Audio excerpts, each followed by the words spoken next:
अरे आ गई तो क्या, थोड़ा इंतजार कर लेंगी। आप अंदर हो? झूमर आ गई, अब दिनेश भी आता होगा, जल्दी उठ जाइए आप। दरवाजा खोलो।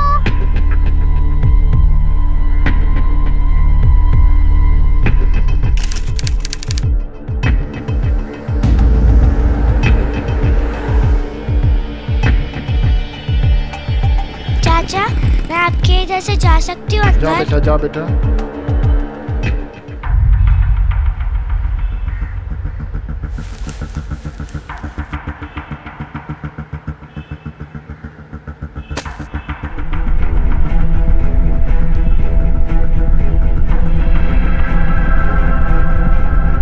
प्लीज टाइम वेस्ट मत करो, कपड़े पहन लो। आप कपड़े पहन लो प्लीज। सच में पहन लो? हाँ।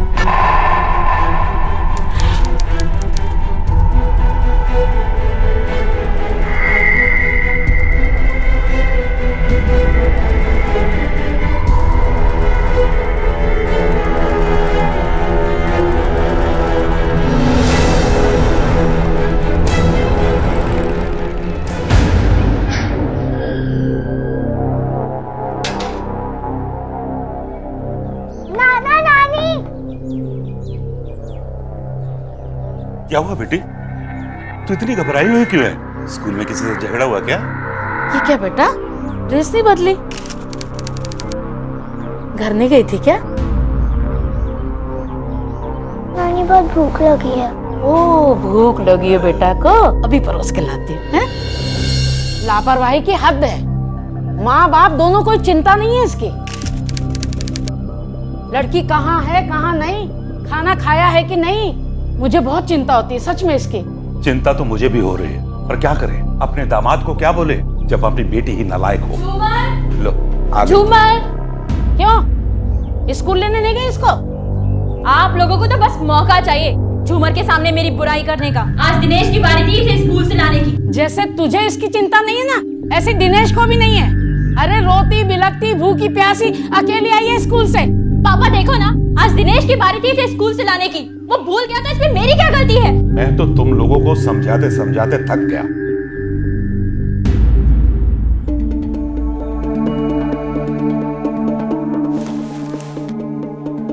स्कूल तो लेने गए नहीं, अब चैन से खाना तो खा लेने दो उसको। और भी बहुत काम है मुझे, और तुम्हारा वो निकम्मा भाई वो नहीं ला सकता इसे स्कूल से। बेटी उसकी है या तुम्हारी? जब बच्ची पाल नहीं सकते तो पैदा क्यों की थी? अनाथों की तरह रह रही माँ बाप के होते हुए।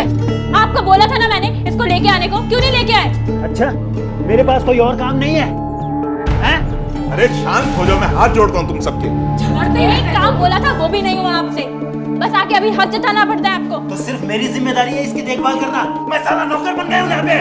दोनों तय कर लिया करो किसको लाना है किसको ले जाना है। हाँ तो समझाओ अपनी इस बेटी को।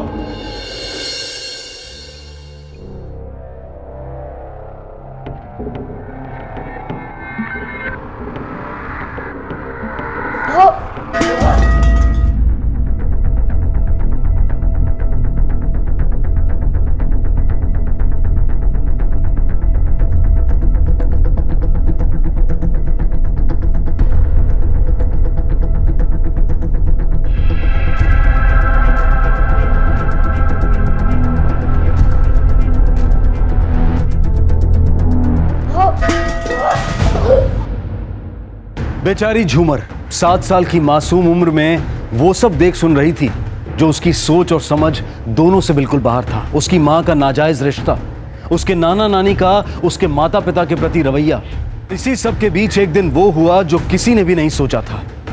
झूमर लापता हो गई। झूमर, झूमर, झूमर, कहाँ है मेरी बच्ची? कहाँ है? यहाँ तो नहीं आई। अरे ना वो घर पे पहुंची, ना वो स्कूल में है, ना प्रिंसिपल को पता, ना वॉचमैन को पता, उसके दोस्तों से पूछा, किसी को कुछ नहीं पता है। इसी बात का तो डर था मुझे। एक न एक दिन है ना इनकी लापरवाही का नतीजा झूमर को भुगतना पड़ेगा। मुझे बताइए मेरी बच्ची कहाँ है?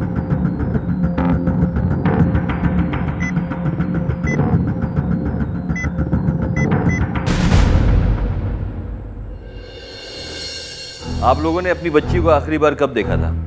सर आखिरी बार जब सुबह उसे स्कूल छोड़ने गए तभी देखा था।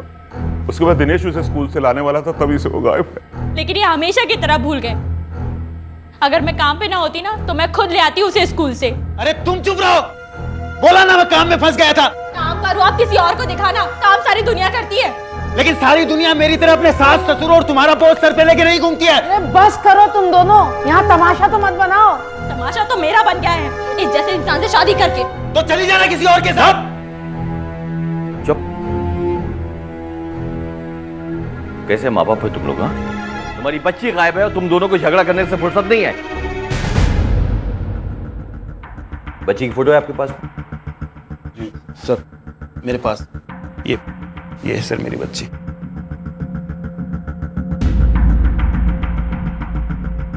कॉपीज बनाओ। Yes sir. आप लोग बाहर वेट कीजिए।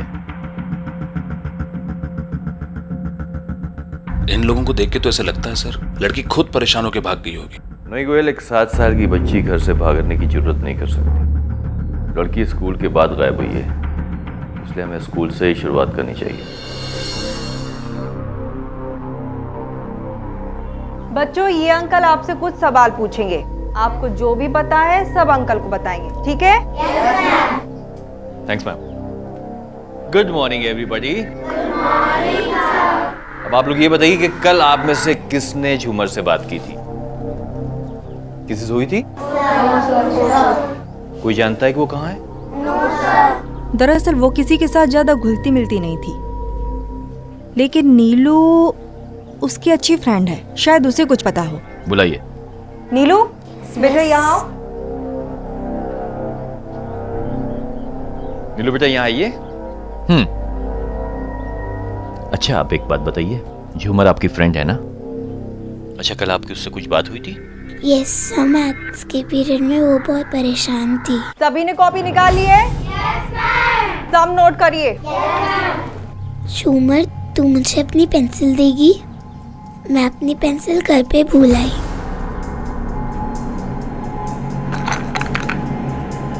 मुझे तो सिर्फ एक ही चाहिए। तो रख ले इन्हें, मुझे अब इनकी जरूरी नहीं है। क्यों?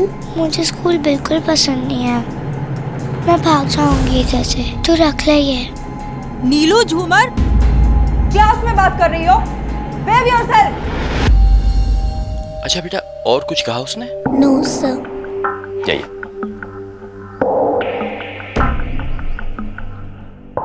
ना तो उसका होमवर्क ही पूरा होता था, ना ही वो पढ़ाई पर ध्यान देती थी। बाकी एक्टिविटीज तो दूर, वो किसी भी चीज में पार्टिसिपेट नहीं करती थी, किसी से बात भी नहीं करती थी, बस एक कोने में चुपचाप बैठी रहती थी। कुछ भी बोलो या जरा भी उसे डांट दो तो वो डर के मारे अपना पैंट गीला कर देती थी। और एक 7 साल की बच्ची के लिए ऐसा बिहेवियर बहुत एबनॉर्मल है। कल आपने उसको आखिरी बार कब देखा? आखिरी बार स्कूल छूटने के बाद। अरे झूमर, तू अभी तक घर नहीं गई? घर से कोई आया नहीं क्या? कोई बात नहीं, डर मत, मैं तुझे घर छोड़ दूं। चलेगी मेरे साथ? चलो मेरे साथ बेटा, मैं तुम्हें घर छोड़ दूंगा। प्यून, वो जो लड़की झूमर यहाँ खो गई, उसको आप जानती थी? हाँ साहब, जानती हूँ उसे। स्कूल के बाद जब मैं झाड़ू लगाती थी तो वो अक्सर अकेली बैठी रहती थी, कोई लेने नहीं आता था उससे। और सब एक और बात, एक बार मैंने प्यून को उसे डराते हुए देखा था। मम्मा! मम्मा! क्या हो बेटा? क्यों डरा रहा बच्ची को? आपको शर्म नहीं आती है? ठीक है, आप जा सकते हैं। मैंने कुछ नहीं किया साहब। झूठ बोल रहा है। स्कूल की क्लीनर ने अपनी आंखों से देखा था तुझे उस बच्ची के साथ। कहीं तूने उसके साथ कुछ गलत तो नहीं किया? ये डर से कि वो बच्ची अपने घर पे मुंह ना खोल दे, तूने उसे मार दिया। नहीं साहब, मैंने ऐसा कुछ भी नहीं किया साहब। मैं तो उसे तंग किया करता था साहब। अरे झूमर, क्या हुआ? आज फिर मम्मी पापा तुम्हें लेने नहीं आए? कोई बात नहीं, मैं तुम्हारे साथ कुछ देर बैठता हूं, ठीक है? मुझे तुम्हें कुछ देना है, देखोगी? ये देखो, चूहा। मम्मा! क्यों डरा रहा बच्ची को? भगवान की कसम साहब, मैं उसे तंग कर रहा था, उसे कोई नुकसान नहीं पहुंचाया साहब मैंने। साहब गलती हो गई साहब। लेके जाओ उसे। क्या करना है सर इसका? इस आदमी पे मुझे रत्ती भर भरोसा नहीं है, नजर रखो इस पे। हमारे देश में हर साल लगभग 1 लाख बच्चे गायब होते हैं और बदकिस्मती से तकरीबन 45% बच्चों को ढूंढा ही नहीं जा पाता। समय बीतता जा रहा था और झूमर के बारे में कुछ पता नहीं चल पा रहा था। आखिर कहां थी झूमर और किस हाल में थी? परसों झूमर आपके घर आई थी? जी साहब, स्कूल के बाद शीला उसे यहीं छोड़ गई थी। उसने कुछ कहा? उसका बर्ताव कैसा था उस वक्त? दिन में तो ठीक ही था, लेकिन हाँ, शाम को जरूर वो थोड़ी चुप सी थी।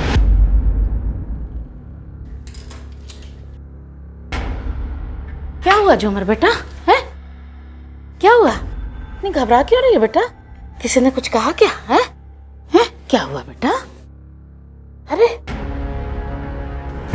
क्यों? पता नहीं साहब, उसने ढंग से खाना भी नहीं खाया था, घर भी वापस नहीं जाना चाह रही थी, यहाँ तक कि दिनेश के साथ भी जाने को तैयार नहीं थी, जबकि सबसे ज्यादा प्यार वो अपने पापा से ही करती है। मुझे यहाँ नाना नानी के पास रहना है। देखो बेटा, बहुत देर हो चुकी है, मुझे एक इम्पोर्टेंट मीटिंग में जाना है। चलो जल्दी चलो। बोलो ना नाना, बोलो ना नानी। अगर वो इतना जिद कर रही है तो आज का दिन रहने दो ना। ठीक है। इंस्पेक्टर साहब, ये है ना मेरी बच्ची को मेरे खिलाफ भड़काते हैं। इन लोगों की वजह से इंस्पेक्टर साहब मेरी बच्ची मुझसे दूर गई है। उस दिन है ना इन्होंने पता है क्या किया? चलो अच्छा है, कुछ दिन तो घर के झंझट से दूर रहेगी।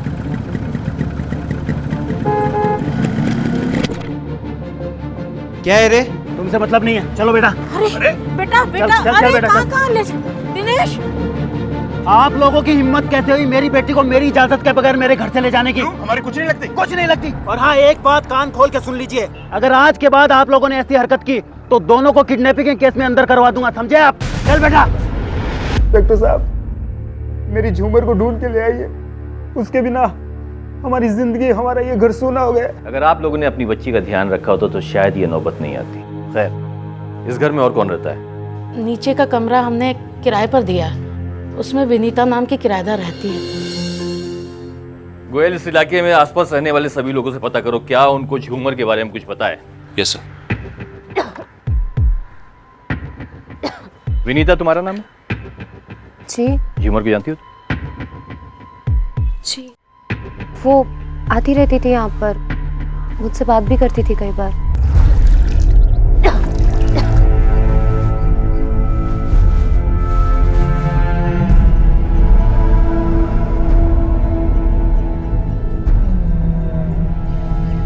क्या हुआ? फिर से झगड़े सब?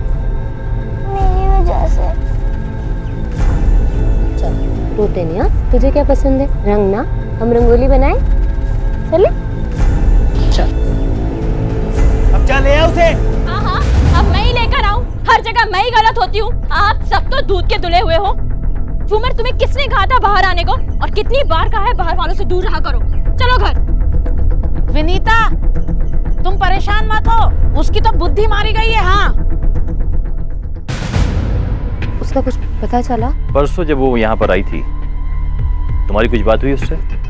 जी, मैं 2-3 दिन से घर से निकली नहीं। मेरी तबीयत ठीक नहीं थी, मैं दिन भर सोती ही रही, तो बात नहीं हो पाई। आप झूमर को जानती हैं? कौन? वो बच्ची? हाँ। हाँ, वो अक्सर होते हुए अपने नाना नानी के घर आती थी। इन लोगों की किसी के साथ दुश्मनी थी? क्या दुश्मनी साहब, ये लोग तो अपने दुश्मन खुद ही हैं। रोज लड़ाई झगड़े की आवाजें आती रहती थी इनके घर से। जब से दिनेश ने दुकान और घर झूमर के नाम करी है ना, तब से शीला के और उसके बहुत झगड़े होते हैं। शीला को ये बात बिल्कुल पसंद ही नहीं आई है। तुमने इतनी बड़ी बेवकूफी की है कि एक छोटी बच्ची के नाम सारी प्रॉपर्टी कर दी। अरे तो कौन सा पहाड़ टूट पड़ा? अपनी बेटी के नाम ही तो किया मैंने अपनी प्रॉपर्टी, किसी अरे गरे के नाम तो नहीं किया ना। कल को तुम्हें कुछ हो गया तो मैं क्या करूंगी? कुछ नहीं होने वाला, कुछ नहीं होने वाला मुझे। अच्छा खासा हूँ मैं, दुकान जा रहा हूँ। आज के जमाने में कौन दामाद अपने ससुराल वालों का खर्चा उठाता है? इनके घर में जिसमें हट्टा कट्टा नौजवान बैठा हुआ है। कौन? अरे वो विनोद, इनका छोटा बेटा। उसको तो आदत पड़ गई है अपने जीजा के टुकड़ों पे पलने की। जीजा जी, जीजा जी, वो मेरी गाड़ी ठुक गई थी, 2 दिन से गैरेज में डली है। 2000 रुपये की ज़रूरत है, अभी आप दे दीजिए, मैं आपको जल्दी लौटा दूंगा। आज तक लौटाए तुमने जो अब लौटाओगे? भिखारी भी भीख मांगता है तो भी कड़ी धूप में मेहनत करता है। आ जाते हो मांगने के लिए। ये लो पूरे 2000 हैं, पकड़ो। अगर ये भिखारियों की तरह पैसा देना है ना, तो अपना पैसा आप अपने पास रखिए, मैं कहीं और से मैनेज कर लूंगा। अरे जाओ जाओ, मेरे टुकड़ों पे बढ़ते हो, मुझे भी आंखें दिखाते हो। Thank you. आपके पड़ोसियों से हमें इन्फॉर्मेशन मिली है कि पैसों को लेकर विनोद और इनका अक्सर झगड़ा हुआ करता था। सर ये क्या बताएंगे उसके बारे में? मैं बताता हूँ सर। वो शराब पीता था, जुआ खेलता था, चोरी करता था सर। और सर ये सब करता था वो मेरे पैसों पे, मुझसे उधार मांग के ले जाता था। और अगर पैसे उधार नहीं देता था ना सर, तो दुकान में जाके चोरी करता था। और सर उसकी चोरी के बारे में पहली बार मुझे झूमर नहीं बताया था।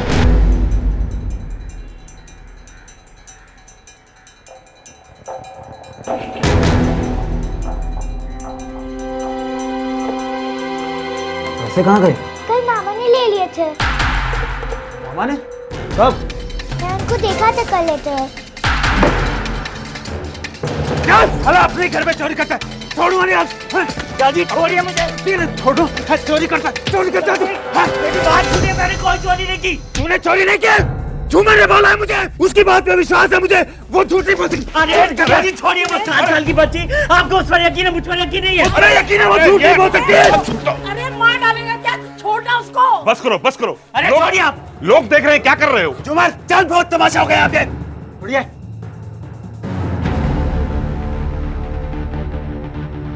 चल बेटा। सर उसी ने किया है ये, उसे यहाँ पुलिस स्टेशन लाइए सर, उससे अच्छी तरह पूछताछ कीजिए प्लीज। मेरी बच्ची मुझे दिला दीजिए please sir. Goyal. Yes sir. Vinod को लेकर आ। Right sir.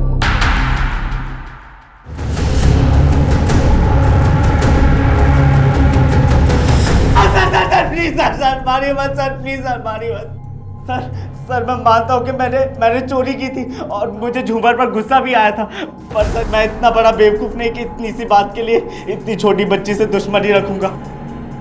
काम क्या करता है तू? सर काम ढूंढ रहा हूँ। कहाँ ढूंढ रहा है? सट्टे के अड्डे पे? जानते हैं हम, बहुत कर्जा है तुझ पर। काम धंधा नहीं था तो थोड़े से पैसे उधार ले लिए थे। और वो कर्ज चुकाने के लिए तूने झूमर को किडनैप कर लिया ताकि तू उसके बाप से पैसे हट सके। सर मैं चोर हो सकता हूँ, सट्टेबाज हो सकता हूँ, पर मैंने किसी को किडनैप नहीं किया। अरे एक बात, झूमर को ना उसका बाप डराता धमकाता था, शायद वो उसका कोई राज जानती थी। आप उसके बाप से क्यों नहीं पूछते? उसी का हाथ है किडनैपिंग में। अच्छा झूमर, वो बात तो तुमने किसी को नहीं बताई ना? नहीं पापा। देखो अगर झूठ बोलोगी ना तो भगवान जी नाराज हो जाएंगे, और पता है भगवान जी नाराज होते हैं तो क्या करते हैं? जबान काट लेते हैं। नहीं बताओगी ना? नहीं पापा। मेरी प्यारी गुड़िया। बहुत स्मार्ट समझता है अपने आप को तू, हाँ? अगर ऐसी कोई बात थी तो तूने पहले हमें क्यों नहीं बताया? बेवकूफ समझता है पुलिस को? नहीं सर, प्लीज मेरा यकीन कीजिए, मेरा इस किडनैपिंग में कोई हाथ नहीं है, मैं झूठ नहीं बोल रहा हूँ। परिवार में दूरियां जरूर थी, लेकिन कुछ राज ऐसे भी थे जो शीला, दिनेश और विनोद पुलिस के साथ साथ एक दूसरे से भी छुपा रहे थे। ऐसे वक्त में पूरे परिवार को एक साथ होना चाहिए था, लेकिन सभी लोग अपने अपने फायदे के लिए एक दूसरे को झेल रहे थे, और सभी के पास कोई ना कोई वजह जरूर थी इस जुर्म को करने की। झूमर, एक 7 साल की मासूम बच्ची, ऐसे लोगों के बीच में थी जो सिर्फ कहने के लिए ही उसका परिवार था। इस केस में 5 किरदार हैं गोयल। झूमर के माता पिता जिनकी आपस में बनती नहीं है, शीला का भाई विनोद जिसको पैसे की इस वक्त बहुत तंगी है, अब बचे सिर्फ नाना नानी जो रिटायर हो चुके हैं और ये सारी प्रॉब्लम से वाकिफ हैं। बोल तुम एक काम करो। Yes sir. इस पूरी फैमिली पे नजर रखो और साथ ही साथ झूमर की फोटोग्राफ स्टेट्स के हर पुलिस स्टेशन में डिस्ट्रीब्यूट करो। Right sir. हो सकता है हमें कोई सुराग मिल जाए। Yes sir.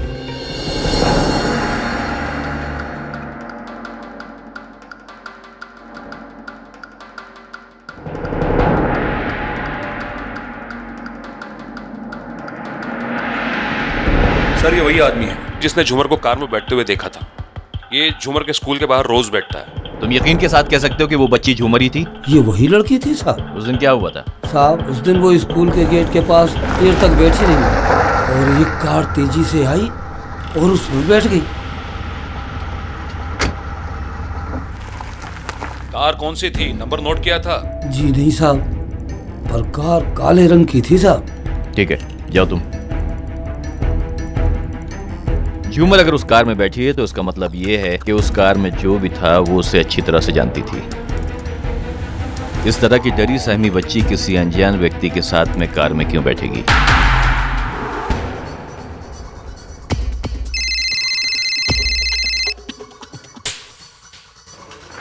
हाँ, नहीं तुम यहाँ मत आना, मैं खुद ही आ रही हूँ करोल नाका पे, वहीं मिलो। Okay okay bye.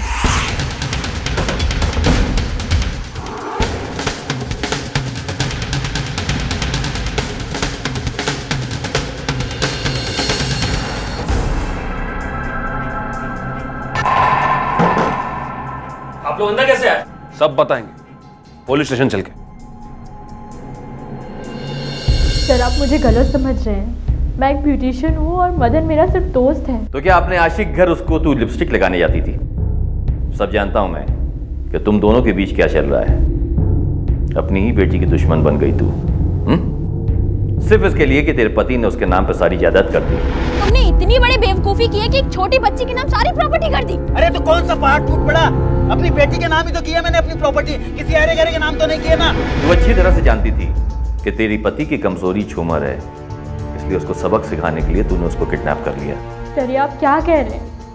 कोई भी माँ पैसों के लिए अपनी बेटी के साथ ऐसा नहीं करेगी। तो ये नाजायज रिश्ता छुपाने के लिए तुमने और तुम्हारे आशिक ने मिलकर झूमर के किडनैपिंग का प्लान बनाया। सर मैं मानती हूँ मैंने बहुत लापरवाही की झूमर के साथ, मैंने बहुत गलतियाँ की, लेकिन झूमर में मेरी जान बचती है, मैं ऐसा क्यों करूँगी? झूमर की किडनैपिंग एक ब्लैक कार से हुई।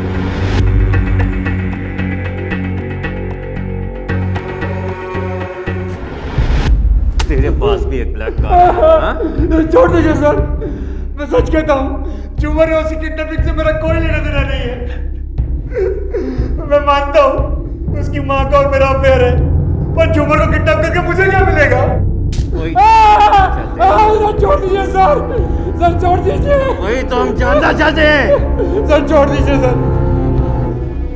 मैं मानता हूँ सर मैंने गलती की है, और रहा सवाल मेरी गाड़ी कि मेरी गाड़ी का वो तो 2 दिन से गैराज में गई है सर्विसिंग के लिए सर। सॉरी सर, मुझे माफ कर दीजिए सर, मुझे छोड़ दीजिए सर। Yes sir. गैराज जाके चेक कर, ये सच बोल रहा है या झूठ? मदन सच बोल रहा है, उसकी गाड़ी गैराज में ही थी, अभी गैराज वाले ने कंफर्म किया। हो सकता है मदन और शीला ने किसी और काली गाड़ी का इस्तेमाल किया। इस केस का कोई भी किरदार दूध का धुला नहीं है, सभी पर सर्विलेंस जारी रखिए।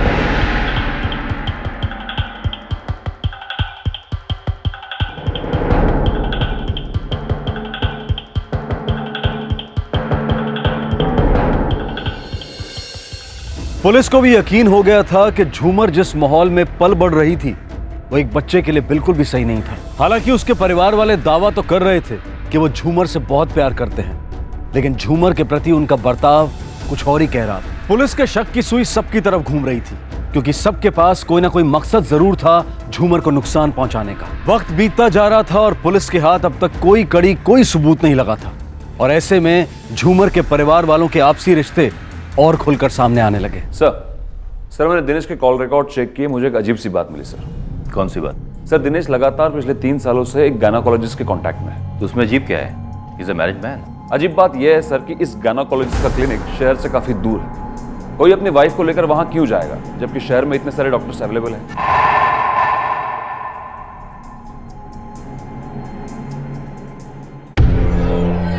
दिनेश अग्रवाल को जानते हो तुम? दिनेश अग्रवाल? हाँ सर, मैं उसे जानता हूँ। वो कई बार मेरे पास आया एबॉर्शन की दवाई लेने के।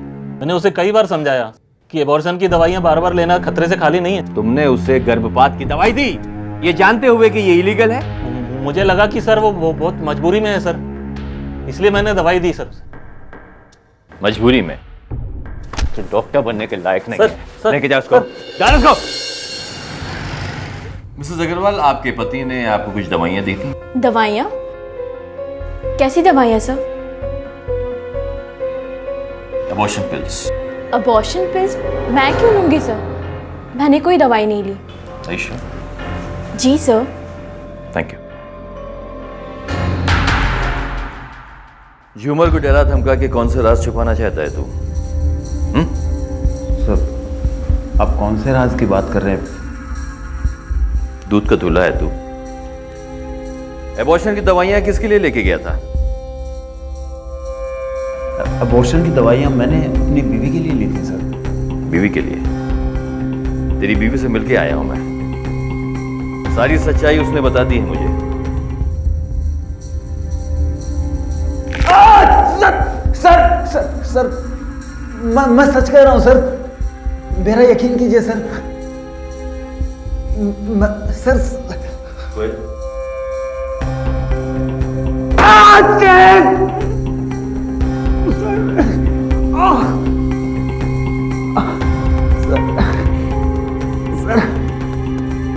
वो दवाइयां मैंने विनीता के लिए ली थी सर।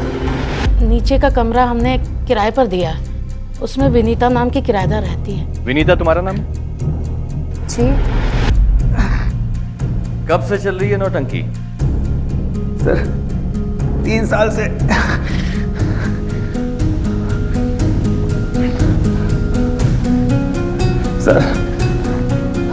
सर झूमर को मेरे और विनीता के बारे में पता चल चुका था सर।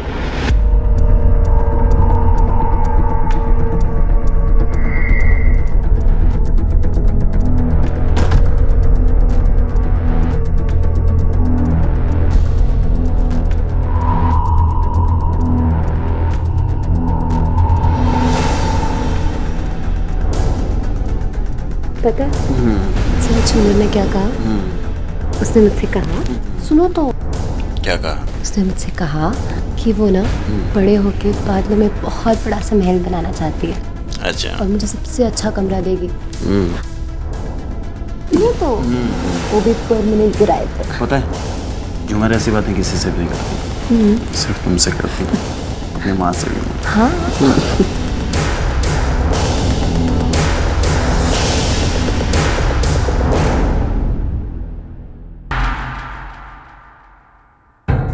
झूमर,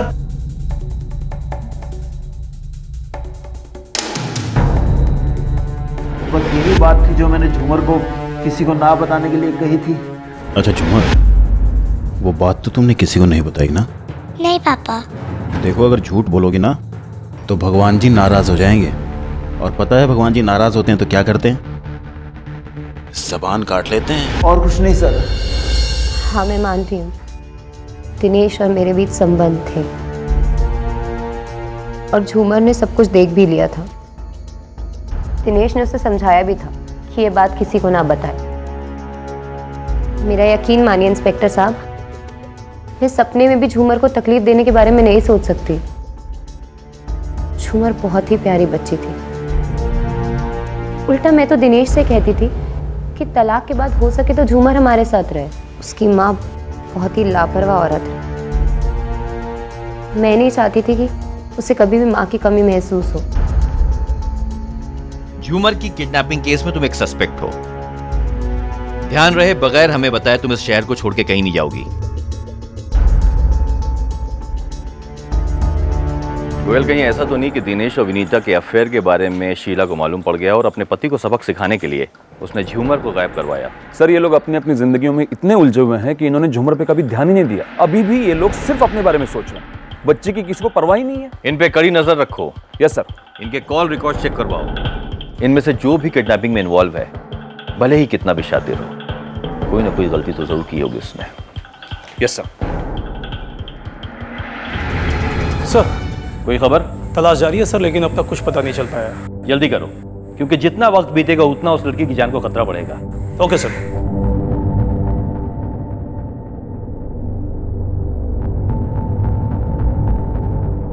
हेलो, पुलिस स्टेशन।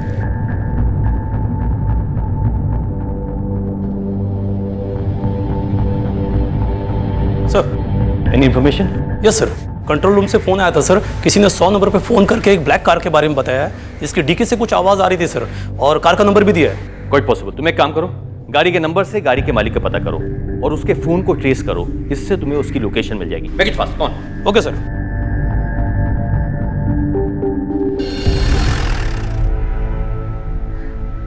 सर यहीं का लोकेशन ट्रैक हुआ सर। ये एरिया?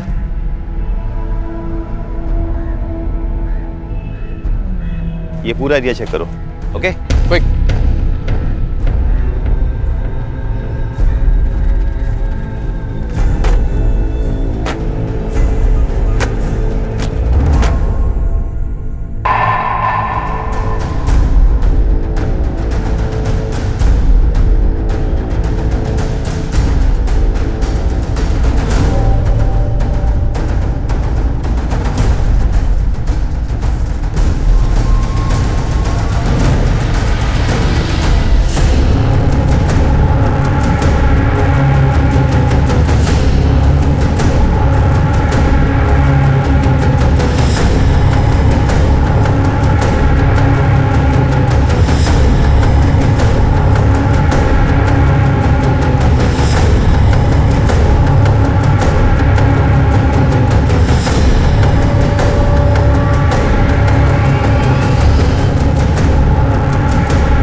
अभी अभी वो एमपी नगर में घुसा है। पीछे से आओ तुम, पीछे से, पेट्रोल पंप वाली गली, वहां से आना।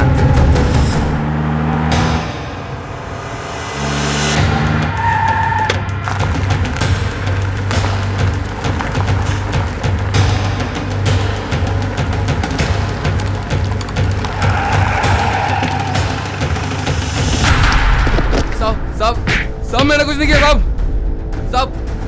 बोल बच्ची का है? बोल बच्ची का है? साहब मैंने कुछ नहीं किया साहब। कहाँ है बच्ची? पकड़ इसको, पकड़। साहब मैंने कुछ नहीं किया साहब। लो सवाल उसको। साहब मैंने कुछ नहीं किया साहब।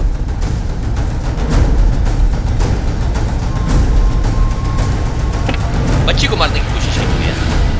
अगर उसको कुछ हो गया तो साहब मैंने कुछ नहीं किया साहब। तुझे याद साहब मैंने कुछ नहीं किया साहब। साहब मैंने कुछ नहीं किया साहब।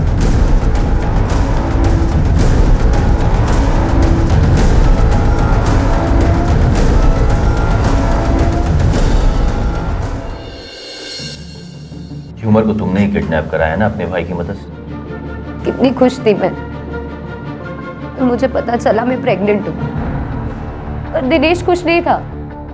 समाज और परिवार का बहाना बनाकर उसने मेरा अबॉर्शन कराया, वो भी 3 बार। शादी का झूठा वादा करके मुझे बेवकूफ बनाता रहा। पर 4थी बार में नहीं मानी, क्योंकि डॉक्टर ने कहा था कि अगर इस बार अबॉर्शन कराया तो मैं वहां बनने के काबिल नहीं रहूंगी।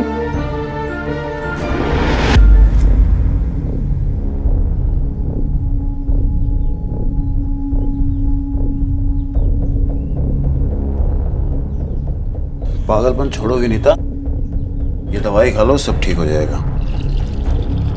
नहीं दिनेश, इस बार नहीं। इस बार मैं अपना बच्चा नहीं गिराऊंगी। अरे 3 महीने हो गए हैं, अब अगर थोड़ा भी वक्त निकाला तुम्हारी जान को खतरा है। क्यों दिनेश? हाँ, हर बार मैं ही क्यों समझूं? क्यों हम चोरी छुपे मिलते हैं? क्यों तुम मुझसे तलाक नहीं दे सकते? मतलब 3 परिवारों को एक साथ पालूं और सड़क पे आ जाऊं, हैं? अरे तुम क्या खाओगी, तुम्हारा बच्चा क्या खाएगा? समझने की कोशिश करो। मैं क्यों समझूं? हाँ, मेरा क्या, मेरे बच्चे का क्या? हम तुम्हारे कुछ नहीं लगते? लगते हो ना, इसीलिए तो कह रहा हूं हमारी जिंदगी, हमारे बच्चे की जिंदगी अच्छी हो। अपने बच्चे को, तुम्हें, हैं, एक अच्छी जिंदगी जिएंगे, उसे अच्छे स्कूल में पढ़ाएंगे। प्लीज ये दवाई पी लो। देखो जिद मत करो, प्लीज पी लो।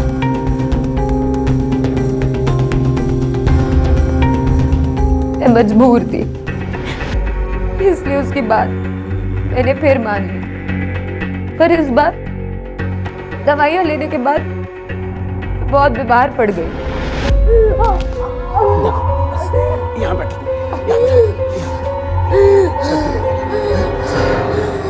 थोड़ा पेशेंस रखो, है? मैं तुम्हारे लिए पेन किलर लेके आता हूँ, है ना? तुम कंट्रोल करो थोड़ा सा। यहाँ पे हाँ, आराम से बैठ जाओ, बस। ठीक है, मैं भी लेके आता हूँ। मैं अकेले क्यों तड़पूं?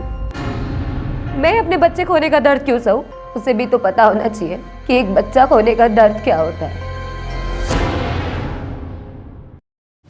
मेरी बच्ची, घबरा मत शीला, और मैं तेरा हमेशा ध्यान रखूंगी। कहीं नहीं जाने दूंगी, तेरे साथ हमेशा रहूं। आंखें खोलना।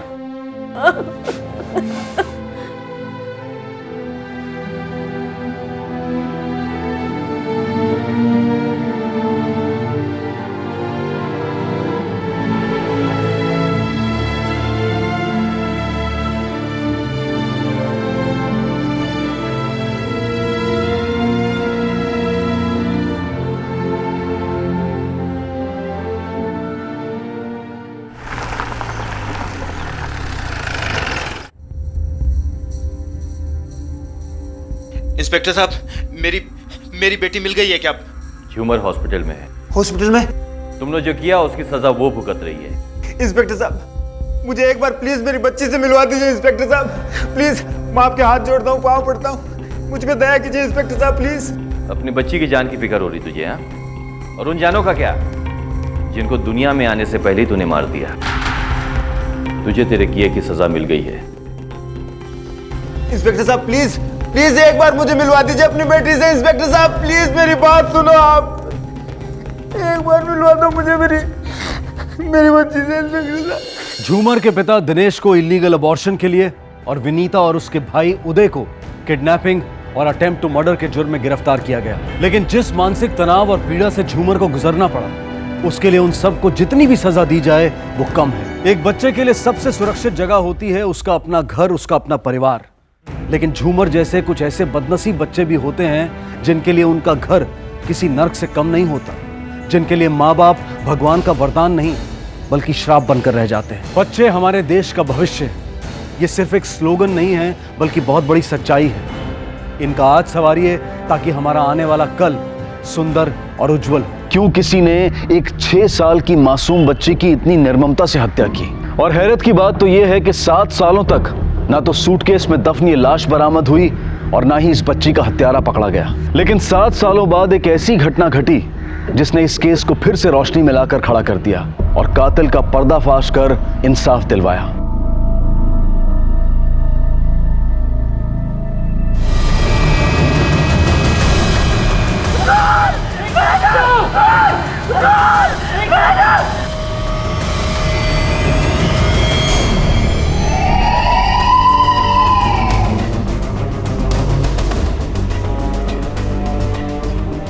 साहब, इनका नाम नहीं ना सेठ है, ये इनका पति का घर साहब।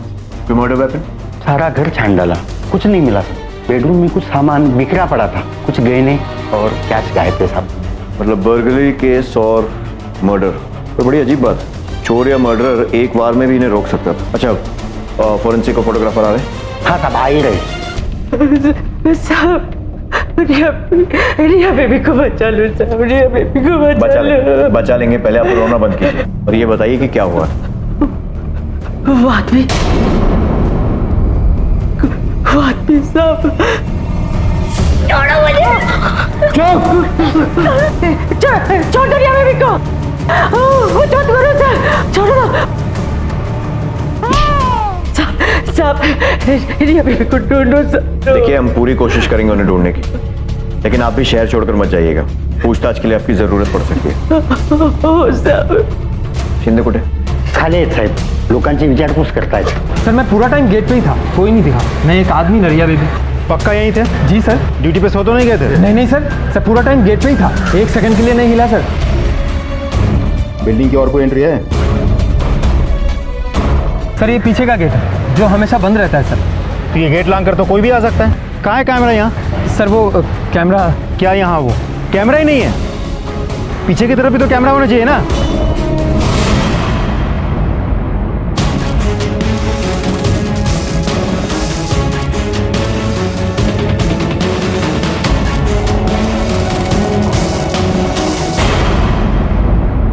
ब्लाइंड स्पॉट तो फिर भी समझ में आता है, लेकिन यहाँ तो पीछे के पूरे सेक्शन में एक भी कैमरा नहीं है। मतलब मर्डरर शायद वहीं से आया और वहीं से गया होगा।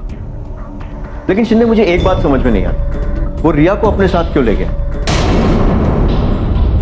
मतलब बर्गलरी केस है, चोर चोरी करने के इरादा से आता है, मिसेस सेठ सामने आती है, उन्हें मार दिया, पद्मा आई उसे जख्मी कर दिया। उसी तरह वो रिया को भी वहीं छोड़कर जा सकता था।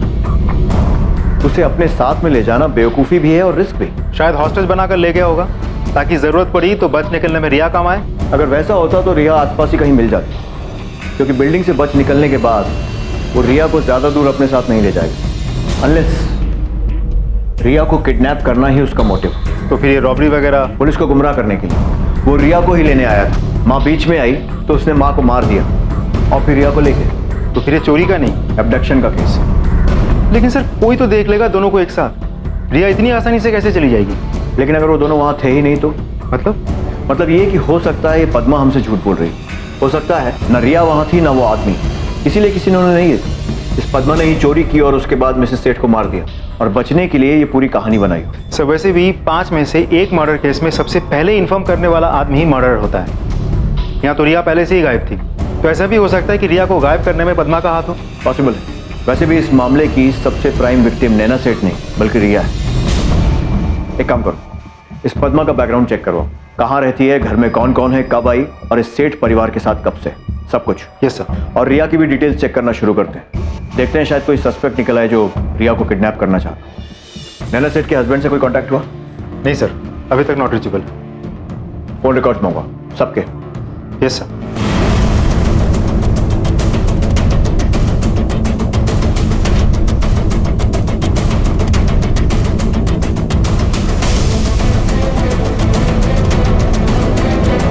साहब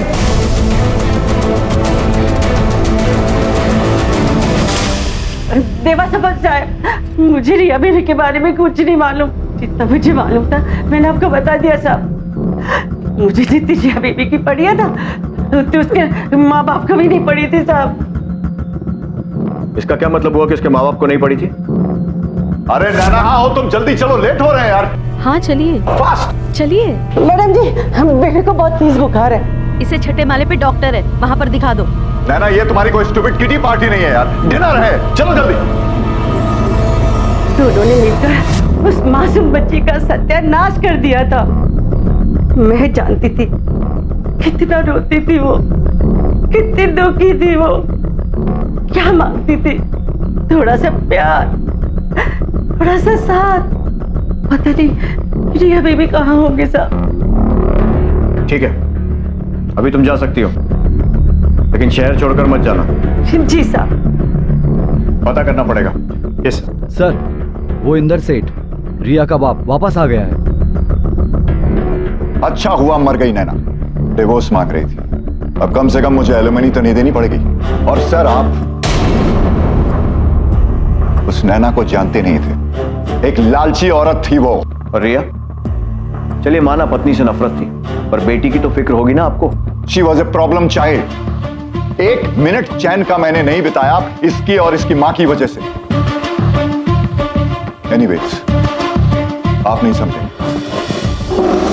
हमारा एक कांस्टेबल यहाँ रहेगा पूरे समय, आप शहर छोड़कर नहीं जाएंगे, पूछताछ करने के लिए आपकी जरूरत पड़ सकती है। देखिए इंस्पेक्टर, मैं एक बिजी आदमी, जो भी करना है कीजिए, लेकिन इस शहर के अंदर। 100% रिया ही नैना का खून कर भागी और इसीलिए अभी तक मिल नहीं रही है। ये आप क्या कह रहे हैं? मैं बिल्कुल सही कह रहा हूं इंस्पेक्टर, दोनों एक दूसरे को बर्दाश्त नहीं कर सकती थी, हमेशा तू मैं होती रहती थी। इनफ इज इनफ रिया, आवाज डीजी करके बात करना रिया मुझसे। Mom please, why you interfering in my life? Please stop it and please go. इस घर में वही होगा जो मैं चाहूंगी, तुम्हें हर काम मेरी मर्जी से करना पड़ेगा। और ये बात भूल जाओ कि तुम कॉलेज की ट्रिप में जा पाओगी। दोनों एक दूसरे को गाली देती रहती थी और मैं बस खड़ा होकर सुनता रहता था। जिस मर्डरर ने इतने वार करके नैना सेठ को मारा, उसने पद्मा को सिर्फ एक छोटी सी चोट देकर जिंदा छोड़ दिया। हजम नहीं होता। सर पद्मा के बयान में उसने कहा था कि रिया ने उसे बचाने की कोशिश की थी, तो सर ऐसा भी तो हो सकता है कि मर्डरर ने उसकी बात सुनकर पद्मा को जिंदा छोड़ दिया हो। अब ये पद्मा या तो उस मर्डरर के साथ मिलकर काम कर रही है या फिर ये रिया उस मर्डरर के साथ मिली हुई है। वैसे भी वो अपनी माँ से नफरत करती थी, उसके पिता का भी मानना है कि वो अपनी माँ की जान ले सकती है। सर ये प्यार व्यार का तो चक्कर नहीं है, दोनों एक साथ घर से भागना चाहते थे, माँ ने देख लिया तो माँ की भी जान ले ली। और इसीलिए शायद कातिल ने इतने वार किए, क्योंकि जब कोई मर्डर इमोशन से जुड़ा होता है तो ऐसा ही होता है। और पोस्टमार्टम रिपोर्ट के मुताबिक भी नैना पहले ही वार में मर गई थी, लेकिन फिर भी उस पर इतने सारे वार किए गए। तुम उसकी बिल्डिंग के फ्रेंड्स और कॉलेज में पूछो और टेक्निकल एक्सपर्ट बुलाओ ताकि सोशल मीडिया में उसके अकाउंट चेक कर सकें।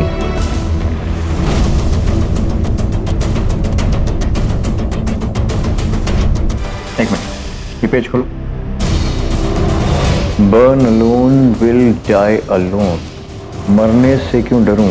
धोखा तो मुझे लाइफ ने दिया है, जन्म देकर मौत दी। Thank you, happy mother's day.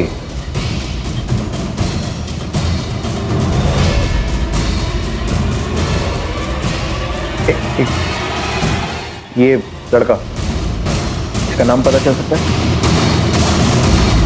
No sir, tag नहीं किया और ना ही कोई कमेंट्स, ना लाइक, ना शेयर किया गया।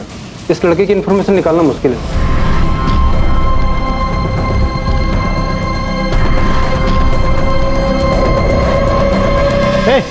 इधर आओ। ए, तुम्हें बुला रहा हूँ इधर। क्या सुन रहे थे चुपके से? कुछ नहीं साहब। कुछ नहीं? सच बता, नहीं तो उल्टा लटका के मारूंगा मैं। साहब मैं तो बस सुन रहा था कि कहीं कोई मेरी कंप्लेंट तो नहीं कर रहे हैं। क्यों करेगा कोई कंप्लेंट? कुछ गलत किया होगा इसलिए डर रहा है ना? साहब वो लड़की रिया, मैं उसकी मदद करता था कॉलेज से भाग निकलने में, लेकिन उसके बदले में मुझे पैसे देती थी साहब। कितनी बार हुआ ऐसा? बहुत बार हुआ है साहब। कभी किसी लड़के के साथ मिलते हुए देखा था? कुछ याद है? हाँ साहब, एक लड़का आता तो था उससे मिलने के लिए। और इस तरह इस मामले में पहली बार पुलिस को एक महत्वपूर्ण बढ़त मिली। लेकिन रिया से अक्सर मिलने वाला वो लड़का कौन था? पद्मा और इंदर पर पुलिस का शक कायम रहा, लेकिन उन्हें उम्मीद थी कि इस लड़के की खोज उन्हें रिया तक पहुंचाएगी। सिक्योरिटी गार्ड द्वारा दिए गए ब्यौरे और रिया के फेस पेज अकाउंट की बदौलत पुलिस के पास अब उस रहस्यमय लड़के की तस्वीर थी। सवाल था बस अब उसकी असली पहचान का। सर, रिया के कॉल रिकॉर्ड्स। वैसे ज्यादा लोगों के साथ तो टच में नहीं थी। पद्मा, एक आध क्लासमेट्स और प्राइवेट ट्यूशन को छोड़कर ये 2 नंबर सामने आए। ये एक कोई मिसेस रजनी, ये रहा एड्रेस, और दूसरा एक लड़का है आबिर, रजिस्टर्ड एड्रेस है किसी बॉयज हॉस्टल का। इंटरेस्टिंग। चलो दोनों से मिलते हैं।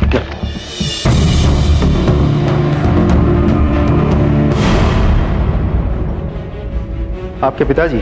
नहीं नहीं, मेरे पति थे। ओह, आई एम सॉरी, मुझे इस समय ऐसे आपको डिस्टर्ब नहीं करना चाहिए था, लेकिन एक जांच चल रही है और उसी के सिलसिले में आपसे कुछ बातचीत करनी। ये सब कुछ बताइए। करीब 2 महीने पहले आप किसी रिया सेठ से बातचीत हुई थी आपकी? रिया सेठ? मैं तो ऐसी किसी औरत को नहीं जानती। लड़की है, कॉलेज में पढ़ती है। उसी के फ़ोन रिकॉर्ड्स में हमें आपका नंबर मिला। कुछ 3 कॉल्स घुमाए गए थे। लेकिन मैं ऐसी किसी लड़की को नहीं जानती हूँ। हो सकता है रॉन्ग नंबर हो। ठीक है, कुछ याद आए तो बता दीजिए। वैसे क्या उम्र थी आपके पति की? 65 के थे। ओके। ये औरत रजनी खुद है 40 साल की मुश्किल से, और पति 65 साल का। अचानक हार्ट अटैक से पति की मौत हो जाती है। नहीं सर, ये रजनी मुझे बहुत डाउटफुल लगी सर। शिंदे, एक काम करो, किसी को भेज कर उस पर नजर रखो। मैं भी इस एड्रेस पर पहुंच गया हूं, लेकिन ये हॉस्टल नहीं, अनाथ आश्रम है। ओके सर, चलो। यस सर, बताइए क्या हेल्प कर सकता हूँ मैं? मुझे अवीर से मिलना है, बुलाइए उसे। वो तो लापता है ना सर, हमने तो कंप्लेंट भी लिखवाई थी ऑर्फन रूल्स के हिसाब से। लापता है? कब से? 4 मई से। 4 मई से? क्यों सर, कहीं उसने कुछ गलत? आपको ऐसा क्यों लगा? जी ऐसी बात नहीं है सर, लेकिन वो थोड़ा हाथ से बाहर गया हुआ लड़का है। ड्रग्स की भी लत लगी थी उसे, डिप्रेशन की वजह से। अचानक गुस्सा हो जाता है, और इतना गुस्सा मानो पागलों जैसा। मुझे अवीर के सारे रिकॉर्ड्स चाहिए। निकलवाता हूँ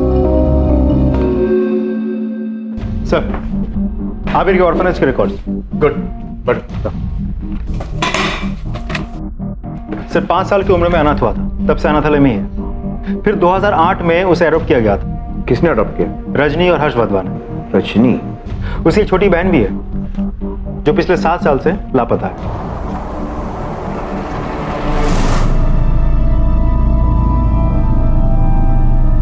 दीपा के लापता होने के बाद हर्ष और रजनी का डिवोर्स हो गया। फिर आबिर की कस्टडी हर्ष को दे दी गई। फिर कुछ ही दिनों बाद हर्ष की मौत हो गई। फिर रजनी आबिर की कस्टडी नहीं ले पाई तो कोर्ट ने वापस उसे अनाथालय भेज दिया होगा। मतलब दीपा के गुमशुदगी का केस पिछले 7 सालों से अनसॉल्व्ड है। ऑर्फनेज के वार्डन ने मुझे बताया था कि आबिर काफी हिंसक प्रवृत्ति का था। सर कहीं दीपा के गायब होने में आबिर का ही तो हाथ नहीं है। आबिर तब 11 साल का था। हमारे अंदाजा के मुताबिक आबिर ने नैना को मारा है, तो शायद आबिर ने अपनी बहन को भी। आखिर इस तरह के हिंसक क्रिमिनल्स अपना पहला गुनाह बचपन में ही कमिट कर लेते हैं सर। आबिर रजनी के कांटेक्ट में था, पर रजनी का कहना है कि वो रिया को नहीं जानती। कहीं वो झूठ तो नहीं बोल रही? एक काम करते हैं, इस रजनी से फिर से पूछताछ करते हैं। यस जी। अबीर और दीपा को मैंने और हर्ष ने गोद लिया था, लेकिन हमारा जल्दी ही डिवोर्स हो गया। फिर हर्ष की मौत हो गई। उसके बाद आपने फिर से शादी की? जी, 2 बार।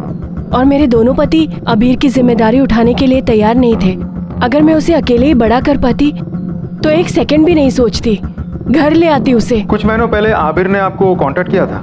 7 महीने पहले एक बार फिर मेरी उससे मुलाकात हुई। अबीर 11 साल का था जब उसे देखा था। अब तो बहुत बड़ा हो गया। उसके बाद से हम कांटेक्ट में थे और मैंने उसे कुछ पैसों से मदद भी की। माँ आखिर माँ ही होती है ना। और रिया का कॉल क्यों आया था? मैं नहीं जानती। मैंने लास्ट टाइम भी आपको बताया था, मैं उस लड़की को नहीं जानती। आप कह रहे हैं कि वो अबीर की दोस्त है, तो हो सकता है अबीर ने उसके फोन से मुझे कांटेक्ट करने की कोशिश की हो। आबिर के बारे में हमें ऑर्फनेज से कुछ इन्फॉर्मेशन मिली। पता चला कि आबिर बहुत वायलेंट किस्म का लड़का है, हमेशा गुस्से में रहता है, आसपास के लोग डरते हैं उससे। जब वो आपके साथ होता था तभी भी ऐसा ही था? गुस्सा तो आता था उसे, पर वो जिद थी बेसिकली। वो हर बच्चा करता है, पहले अनाथ, फिर ऑर्फन्स हाउस, फिर हम लोगों के पास आना। इतने सारे बदलाव आए उसके जीवन में, कुछ तो असर पड़ना था ना उसके ऊपर। और दीपा, अबीर की बहन, उसे भी गोद लिया था ना? क्या हुआ उसे? काश मुझे कुछ पता चल पाता। 1 सेकंड, सिर्फ 1 सेकंड लगा था उसे गायब होने में। वो गार्डन में खेल रही थी, मैं बस कुछ समय के लिए किचन में गई, आई, तब तक शी वाज गॉन। वो वहां नहीं थी। क्या आपको लगता है कि दीपा के साथ जो कुछ भी हुआ उसमें अबीर का हाथ हो सकता है? नहीं सर, अबीर बहुत अच्छा लड़का है, वो ऐसे नहीं कर सकता। ठीक है, अगर आपको आबिर कांटेक्ट करने की कोशिश करे तो हमें बताइएगा। डेफिनेटली सर, मुझे भी उसकी चिंता है। मैं नहीं चाहती कि वो कुछ गलत कर बैठे। सर, न जाने मुझे ऐसा क्यों लगता है बार बार कि औरत हमसे कुछ छिपा रही होगी। एक बार बेटा बनाकर उसे गोद लिया था, अब शायद फिर से माँ बनकर उसकी मदद कर रही है। अबीर की हिंसक प्रवृत्ति के बारे में कहने पर देखा था कैसे घबरा गई। तो या तो रजनी खुद उससे डरती है और या फिर उसकी मदद करने की कोशिश कर रही है। सर, मुझे भी ऐसा लगता है कि आबिर और रिया घर से भागने के फिराक में थे और आबिर के साथ लगाव के कारण उसने भागने में मदद की होगी। रजनी पर नजर रखो, या अबीर पक्का इससे कांटेक्ट करेगा। रजनी निश्चित तौर पर अबीर की मदद कर रही थी और अपने इसी यकीन की वजह से पुलिस ने रजनी पर तकरीबन 1 हफ्ते तक नजर रखी। लेकिन फिर रजनी को बार बार एक अनजान घर में जाते हुए देखा गया। पुलिस ने अनुमान लगाया कि शायद अबीर उस घर में हो सकता है। जब पुलिस ने आसपास के घरों में पूछताछ की तब उन्हें पता चला कि उस घर में 78 साल के कोई मिस्टर मखीजा रहते हैं, अकेले। इस जानकारी के मिलने के कुछ ही दिनों बाद रजनी को अपने साजो सामान सहित उसी घर में पनाह लेते हुए देखा गया। लेकिन अब भी ना अबीर की तरफ से रजनी से संपर्क करने की कोई कोशिश की गई थी और ना ही रजनी की ओर से ऐसी कोई प्रतिक्रिया सामने आई थी। सर, हमने आसपास के लोगों से, ठेले वालों से, सभी से आबिर के बारे में पूछताछ की, फोटो दिखाई, लेकिन किसी ने आबिर को नहीं पहचाना। सर, रजनी का उस घर से या मिस्टर माखीजा से जो भी ताल्लुक हो, आबिर की इन्वॉल्वमेंट नहीं दिखती। रजनी के पिछले 1 हफ्ते के कॉल रिकॉर्ड्स सर चेक कर रहे हैं, रोज अपडेट हो रहे हैं, आबिर का कोई कॉल नहीं है। क्या है सर? आपने आबिर के फोन रिकॉर्ड्स में से अननोन नंबर्स की इंफॉर्मेशन मांगी थी। आ गया सर। राजेंद्र सिंह, एड्रेस मिल गया। राजेंद्र सिंह, गौर से देखो और बताओ। सर, इन दोनों को तो उस दिन मैंने गोवा छोड़ा था सर। मैं एक्चुअली मेरा प्राइवेट कार का बिजनेस है ना सर, और ये लड़का तो चर्ची है, हर बार गोवा जाने के लिए मेरी गाड़ी यूज करता था। और लड़की? इस लड़की को तो पहले कभी नहीं देखा सर, उस दिन पहली बार देखा था सर। क्या चल रहा था दोनों के बीच गाड़ी में? ठीक से याद करो। रिया, ये सब बंद कर, वरना भाई सब ठीक है ना? हाँ, वो बस थोड़ी तबीयत खराब है। तुम गाड़ी चलाओ। ये हाईवे के बाद आगे कोल्हापुर में मेडिकल मिलेगा, रुकना है क्या? तुम सीधा गोवा लेके जाओ, कहीं भी रुकने की जरूरत नहीं है, समझे? ओके। राजेंद्र, फोकस करो, ठीक से याद करो, क्या बात कर रहे थे तुम? कुछ भी अजीब, कुछ भी अलग गाड़ी में दिखाओ तो। सर, खुसुर फुसुर तो चालू था उन लोगों का, फुल टाइम खुसुर फुसुर चालू था। लड़की ऐसा बोल रही थी कि हमने जो किया गलत किया, हमें ऐसा नहीं करना चाहिए था। बहुत घबराई भी थी लड़की सर, और सर लड़का भी बहुत भड़का हुआ था। 3-4 बार लड़की पे बहुत चिल्लाया लड़का। गोवा में कहाँ छोड़ा था? एड्रेस? सर, किसी होटल के पास नहीं छोड़ा था, वो वागा बीच है ना, वागा बीच के पास छोड़ा। ठीक है, अगर जरूरत पड़ी तो दोबारा बुलाएंगे। जी सर। शिंदे अगर ये सच है तो फिर रिया की जान को खतरा है। अभी के अभी गोवा नहीं, नॉर्थ गोवा हेडक्वार्टर्स में मेरे बैचमेंट, उनसे असिस्टेंस तक मैं जरा इस पुराने केस को फिर से स्टडी करता हूँ जो 7 सालों से सुलझा नहीं। तो दीपा का मिसिंग केस? क्योंकि दोनों में सिर्फ एक ही चीज कॉमन, अबीर और उसका गुस्सा।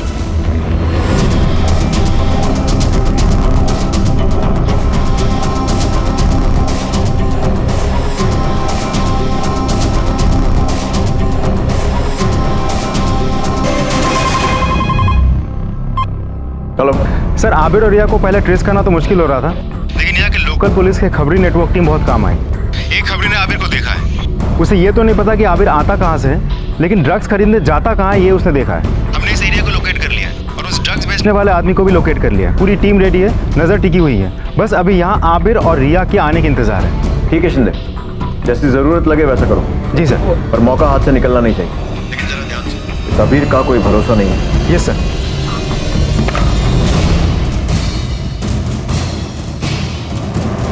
सर, आबिर को पकड़ना हमारी पहली प्रायोरिटी होनी चाहिए, और ड्रग डीलर को भी। Yes sir. ओके।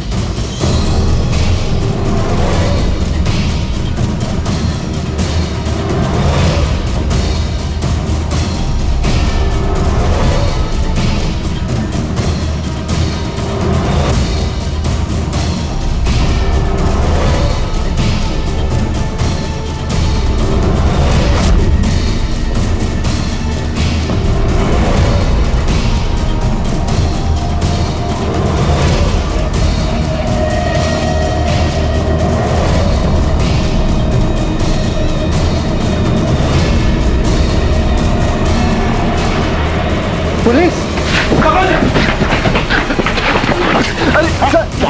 कौन भगा है? हाँ? तेरे लिए मुंबई से गोवा आना पड़ा। बोल रिया किधर है? सर मुझे नहीं मालूम रिया के बारे में, मैंने कुछ नहीं किया सर। सब मालूम पड़ जाएगा। अरे सर मैंने कुछ नहीं किया सर। तेरी भलाई के लिए बोल रहा हूँ, मैं तो फिर भी तुझसे सवाल पूछ रहा था। ये सर एक बार शुरू हो जाए ना तो तुझसे सवाल पूछेंगे नहीं, तेरे से जवाब उगलवाएंगे, समझा?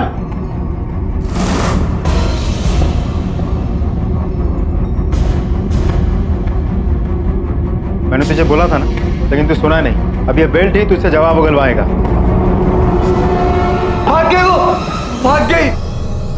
कहाँ? सर पता नहीं सर, मुझे लगा दैट शी लव्स मी, लेकिन सर नशा होने के बाद, मुंबई से भागने के बाद मुझे वहां पे जाके बोलती है कि that I am only a friend for her. अरे सर ऐसा कहीं होता है क्या? पता नहीं कौन सी दुनिया में जी रहा था मैं। फिर क्या हुआ? फिर क्या सर, अगले दिन सुबह उठ के देखा सारा पैसा और ज्वेलरी लेके भाग गई ब्लडी एस्केपिस्ट।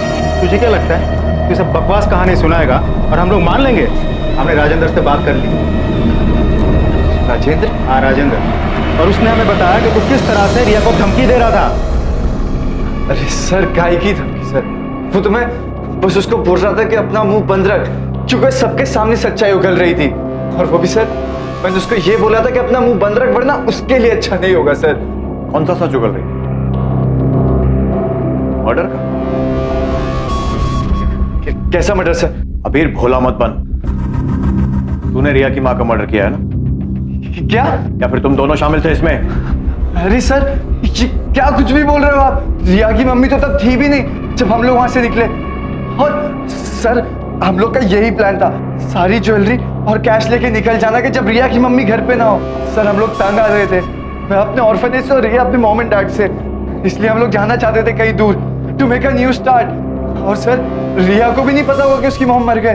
फिर से झूठ? हाँ, हमारे पास चश्मदीद गवाह है जिसने तुझे खून करके भागते हुए देखा है। आई विटनेस? रिया के घर काम करने वाली बाई पद्मा, उसने हमें सब कुछ सच सच बता दिया है।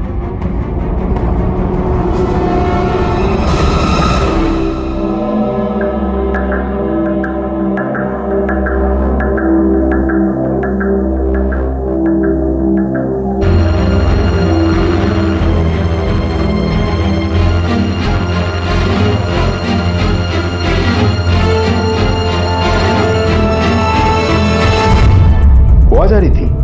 गोवा क्यों जा रही थी? मेरा गांव है वहाँ, मैं उधर से ही हूँ सर। सच सच बताओ। हाय शपथ साहब, मैं गांव ही जा रही थी। मेरे परिवार के कुछ लोग हैं वहाँ, मुझे अब नहीं रहना यहाँ। रोज रोज रिया बेबी के बारे में सोचकर, और वो नालायक इंदर साहब उनको मजा करते देख मैं ही नहीं देख सकती साहब। एक सच बात बोलूं, मुझे पूरा विश्वास हो गया कि रिया बेबी अब मर चुकी है। जिस हिसाब से उसका फोन नहीं आ रहा है, वो नक्कीच मर गई साहब। रिया के मर्डर का बहाना देके नैना के मर्डर से बचना चाह रही थी तू? रिया के साथ जो लड़का था ना, उसे हमने पकड़ लिया है। उसी ने कहा है कि वो दोनों सिर्फ चोरी करना चाहते थे, चोरी किया और भाग गए। बची तू। वो झूठ बोल रहे साहब, वो खुद को बचाने के लिए मुझे फंसा रहा है। मैंने जो कुछ भी देखा आपको बता दिया साहब।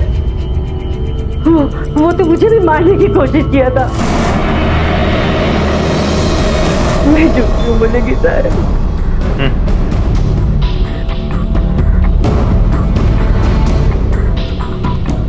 अच्छा, मुझे इसके फोन रिकॉर्ड चाहिए। जिस दिन हमने अबीर को गिरफ्तार किया था उसके एक दिन पहले से लेके आज तक। Yes sir. सर, हमने इंदर के फोन रिकॉर्ड्स डिटेल में चेक किया। ऑफिस और दोस्तों के अलावा वो खास किसी के साथ टच में नहीं था। ऑफिस में जाके पूछताछ की तो पता चला कि छोटा मोटा ऑफिस इन्वॉल्वमेंट छोड़कर किसी के साथ कोई अफेयर या सीरियस रिलेशनशिप में वो नहीं था। So basically he is a clean guy. वो इस केस में इन्वॉल्व नहीं है। फिर रजनी तो खुद ही आउटसाइडर है। नैना को नहीं जानती।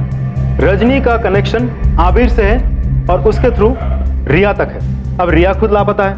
रिया के बारे में पूछताछ करने के लिए हम जब गोवा गए तो पता चला कि किसी ने रिया को देखा ही नहीं। अब रही बात आबिर और पद्मा की। ये आबिर और पद्मा एक दूसरे पे इल्जाम लगा रहे हैं क्योंकि एक दूसरे से ये लोग झूठ बोल रहे हैं। आबिर ने हमें कहा था कि जब वो चोरी करने गया था तो नैना घर पे थी ही नहीं, जो कि झूठ है क्योंकि हमारे पास नैना के कॉल डिटेल्स के हिसाब से नैना उस वक्त घर पे मौजूद थी। और पद्मा की बताई हुई कहानी तो हम सबको पता ही। सो बेसिकली जब तक रिया नहीं मिल जाती तब तक सच्चाई सामने नहीं आएगी। She is the key. लेकिन सर, हम ढूंढेंगे कैसे? मुझे पक्का यकीन है कि पद्मा गोवा जा रही थी रिया से मिलने, लेकिन ये मानेगी नहीं। इसीलिए पद्मा के लेटेस्ट कॉल रिकॉर्ड्स मिलना बहुत जरूरी है। हो ना हो अबीर के गिरफ्तार होते ही रिया ने घबरा कर पद्मा को फोन किया हो। शिंदे, मुझे डर है कि कहीं हम रिया तक पहुंचने में देर ना कर पाए।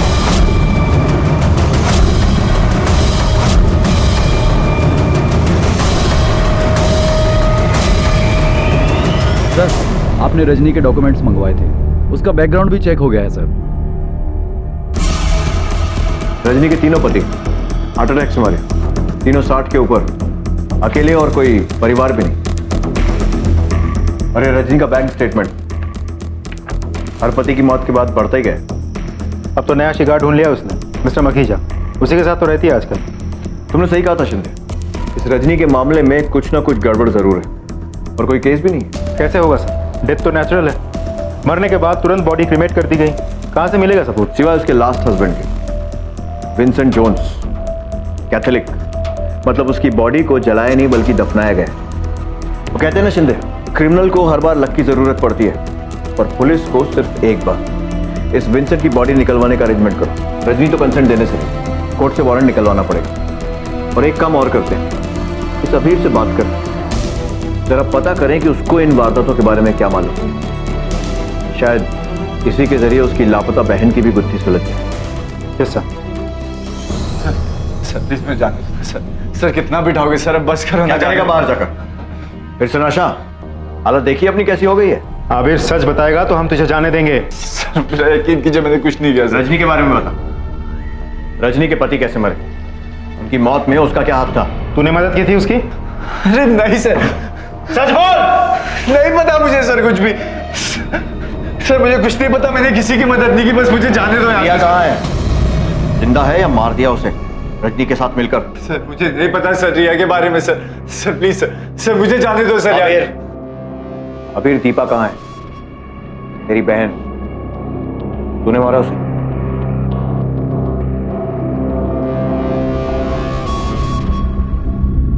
दीपू? नहीं सर, मैंने दीपू को नहीं मारा सर, और ना ही रिया को मारा सर। तुझे क्या लगता है झूठ बोलकर बच जाएगा?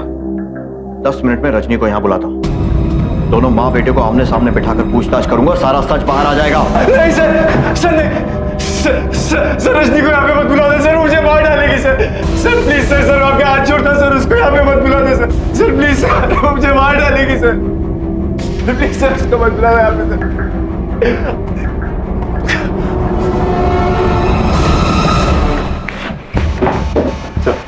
अभी स्टेबल है, लेकिन कुछ समय तक विड्रॉल सिम्टम्स होते ही रहे। लेकिन सर आपने एक बात नोटिस की, रजनी का नाम सुनते ही उस पर क्या असर हुआ? सर विंसेंट जोन्स, मतलब रजनी के पति के पोस्टमार्टम रिपोर्ट। पोटेशियम क्लोराइड, इसका मतलब ये हार्ट अटैक नेचुरल नहीं था, ट्रिगर करवाया गया था। पोटेशियम क्लोराइड के इतने बड़े डोज से मिनटों में दिल की धड़कन रुक सकती है। You mean murder? यस। एक काम करो, अभी के अभी एक टीम लेकर जाओ और रजनी के घर की तलाशी लो, जहां वो अभी रहती है और जहां वो पहले रहती थी, और उसके बाद उसे पूछताछ के लिए यहां लेकर आओ। Yes sir.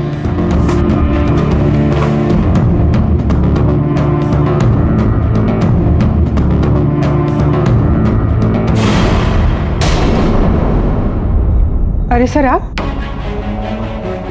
सर्च वारंट, हमें आपके घर की तलाशी लेनी है। तलाशी?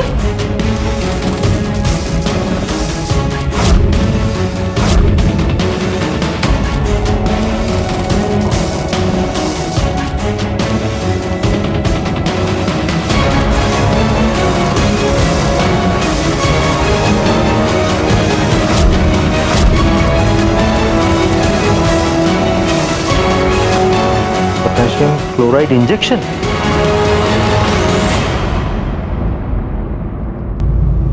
अजीब नहीं है ये रजनी जी? आपके सारे के सारे पति, एक नहीं दो नहीं बल्कि तीनों के तीनों एक ही तरह से मरे, हार्ट अटैक। शायद मेरे नसीब में जी नहीं, नसीब का इससे कुछ लेना देना नहीं है। हाँ, पोटेशियम क्लोराइड का जरूर हो सकता है। कुछ देशों में मौत की सजा देने के लिए कैदियों को जहरीला इंजेक्शन दिया जाता है और उसमें ये पोटेशियम क्लोराइड ही होता है ना। और आपका आखिरी पति विंसेंट जोन्स, उसकी बॉडी पर तो सुई का निशान भी मिला है, वही सुई जिससे उसे पोटेशियम क्लोराइड का इंजेक्शन दिया गया था। And for your kind information, police की एक टीम आपके पुराने घरों पर भी छापे मार रही है। इसीलिए सच कबूल कर लो, वरना जितना झूठ बोलोगी ना उतना ही दर्द होगा जब हम सच उगलवाएंगे। मीना जी रुको, इसकी जरूरत नहीं है। नर्स होने की वजह से मेरे लिए बूढ़े अकेले बीमार पेशेंट ढूंढना बड़ा आसान था। मैं वैसे ही पेशेंट ढूंढती थी जो अमीर हो, जो मरने की कगार पर हो, फिर उसके पैसे मेरे, जायदाद मेरी। और दीपा, उसे क्या हुआ? मुझे नहीं पता दीपा को क्या हुआ। हमें पता है, हमने अबीर से बात की।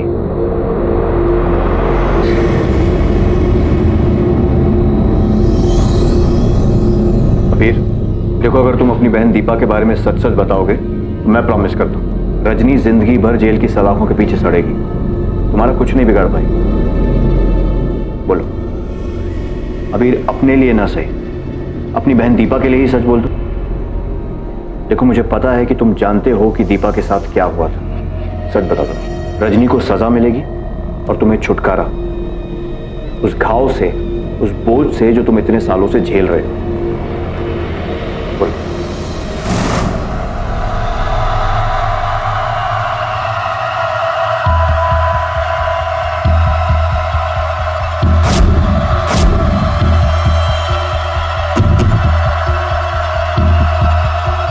देखो मैंने क्या बनाया। Thank you.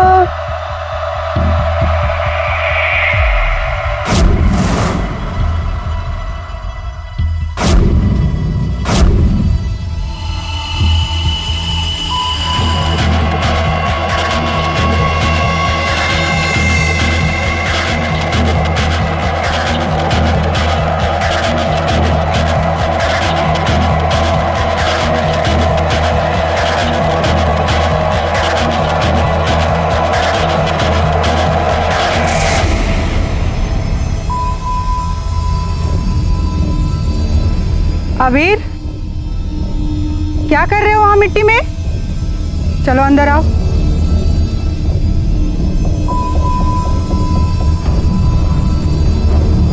मैंने मना किया था ना वहां खेलने से, फिर भी खेल रहे थे। चलो अंदर आ जाओ।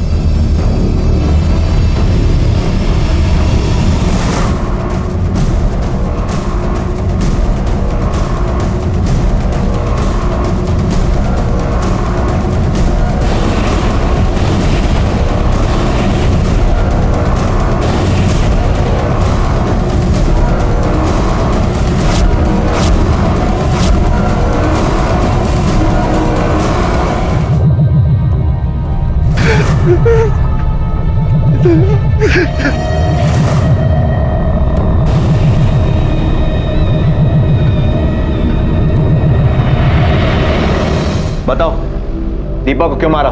बोलो। खामोश रहकर कुछ नहीं होगा, बच नहीं पाओगी। अब हमारे पास दीपा की बॉडी है और उससे भी जरूरी एक गवाह, अबीर, जिसने तुम्हें उसकी बहन को मारते हुए देखा है। हर्ष से मैंने उसकी दौलत के लिए शादी की थी, लेकिन उस बूढ़े को अचानक फैमिली की कमी महसूस होने लगी। बाप बनना चाहता था, इसलिए हमने अबीर और दीपा को गोद ले लिया।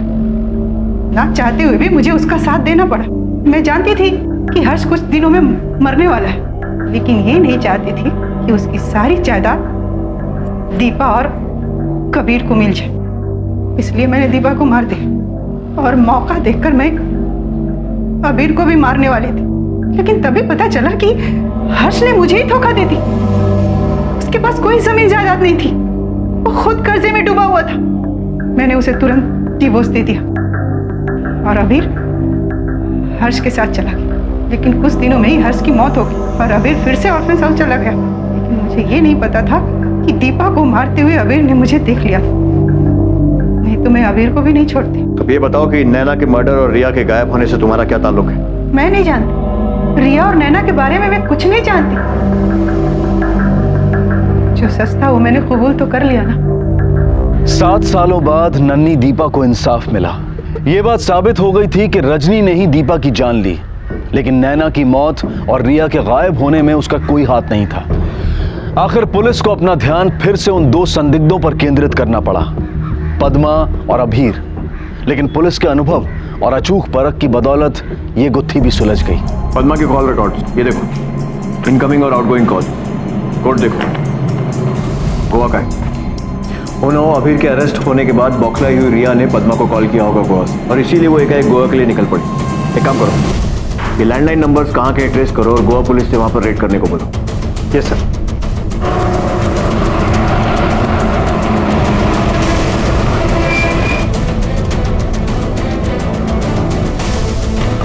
दरवाजा खोलो, खोलो दरवाजा। मैनेजर चाबी दो।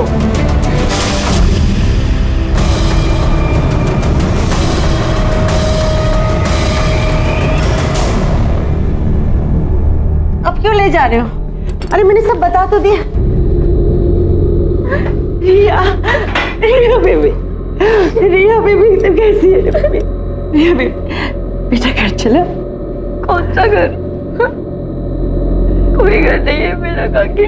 नहीं बेबी, ऐसे नहीं बोलते। तुम्हारे पापा है ना बेटा, पापा, वो पापा जो यहाँ तक भी नहीं है। कहीं नहीं जाओगी काकी, मैं कहीं नहीं जाऊंगी। कहीं नहीं जाओगी तुम, अब तुम सीधे जुवेनाइल जेल जाओगी। तुम्हारे बैग से तुम्हारी माँ का खून मिला है। क्या रखा था उसमें? Murder weapon. I am sure उसे तो तुमने ठिकाने लगा ही दिया होगा, लेकिन बैग से खून साफ करना भूल गई है ना? हाँ, बात तो कोई फायदा नहीं है, मदद नहीं कर पाओगे उसकी, बल्कि तुम भी जेल जाओ रिया को बचाने के जुर्म में, और साथ में अबीर भी।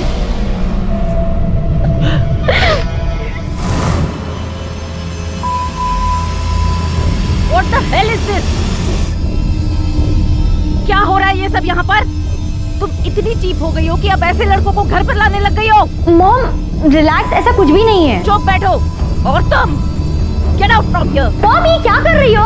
मैंने कहा ना ऐसा कुछ भी नहीं है। बाजारू लड़की, तेरी जैसी लड़की मुझे कभी नहीं चाहिए थी। तो मेरी जिंदगी में आई हो, मुझे नहीं चाहिए थी। मैं तुझे कभी नहीं चाहती। बदल लो। कुछ देर के लिए मैं डर गई थी, कुछ समझ में नहीं आ रहा था। जो भी हो, रिया बेबी को बचाना था। उस घटिया औरत की वजह से मैं रिया बेबी की जिंदगी को बर्बाद नहीं होने देना चाहती थी साहब।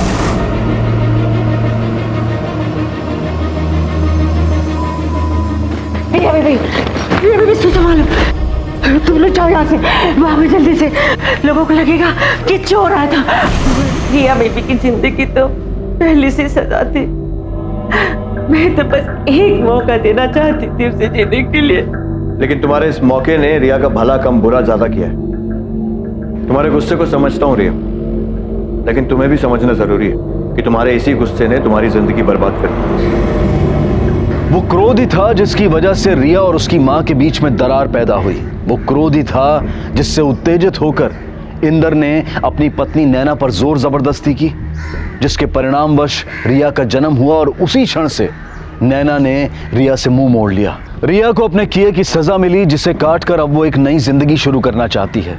अतीत में मिले जख्मों को अभीर भुला चुका है, अब वो दोनों साथ में हैं।